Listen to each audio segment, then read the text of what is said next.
I've been excited about growth and growth leaders since my early days, my early career. I was raised here in the Silicon Valley and was lucky enough in my earlier career as investment banker to get to talk with and share and watch, Elon Musk in his early days, Jeff Bezos, and a lot of other leaders that started off and they all had the excitement and the vision and passion. And I saw only a few of them, a very few subset made it to that long term vision and range. It all starts with what's called a growth mindset. This was studied and written about at Stanford. The good news is for all of you, you can learn it. And a growth mindset is just a focus on growth. I mean, when I was earlier days in Silicon Valley, if you couldn't get to 100 million in 5 years, your company wasn't really worth talking to investors.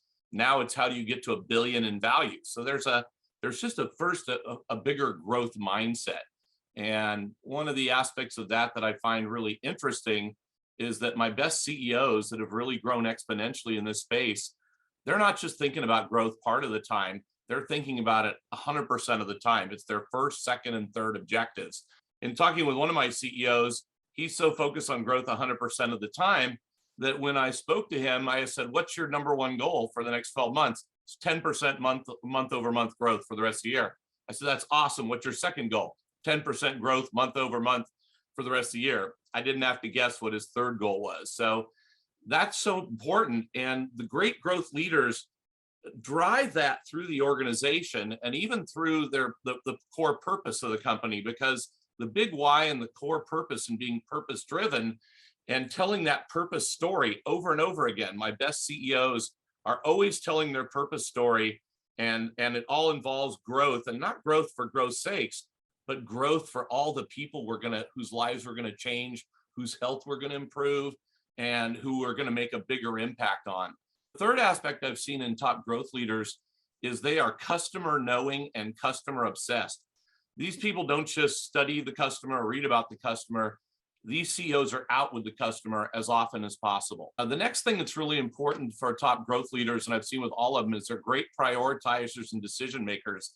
If you're one of the growth leaders out there in the earlier stage as a company growing from 0 to 10 million, you're probably wearing 7 different hats. When you get, and we'll talk about this a little later, but as your business grows and you're able to hire other leaders, you want to get down to 3 hats. And there's a million things you could do every day. What are the 3 most important? And my best leaders are getting those 3 done before they even take a meeting or a call. Secondly, they're great decision makers. I had one CEO that she literally, because her staff would review her decisions every month, she was literally batting about 50-50, and she's really intelligent. She was really self-driven to keep getting better and leveling up, which is another trait of growth leaders. And by working specifically on better decision-making strategies, she was able to get her decision-making accuracy from 50 to close to 70% month over month. She said that was having an immediate 7-figure impact on her business and a longer-term 8-figure impact in her mind. So optimizing your decision-making. Growth leaders also have an action bias. They take risks. They don't think a lot before they make decisions. They try to make decisions. They're willing to make mistakes and make lots of bets. The next tendency or trait that I've seen, common values, is they tend to be very resilient. As all of you know out there, if you're either a growth leader, you're working with them, being a growth leader in an early stage or even growth stage company is one of the hardest jobs on planet Earth. Stuff's going to come at you every day. No matter how you plan, the unexpected happens. And it's that ability to bounce back, stay calm, be grounded, and also be flexible. I put these 2 together, resilience and flexibility, because you've got to be resilient when stuff hits you, but if the same stuff keeps hitting you, you need to quickly might be able to adapt your thinking, your model, your mindset, or aspects of where you're going to navigate.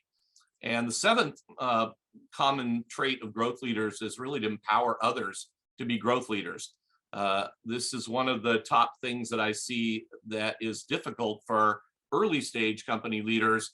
You're tending to make most or all of the decisions. Once you get up to the 10 million plus, you've got to find other growth leaders.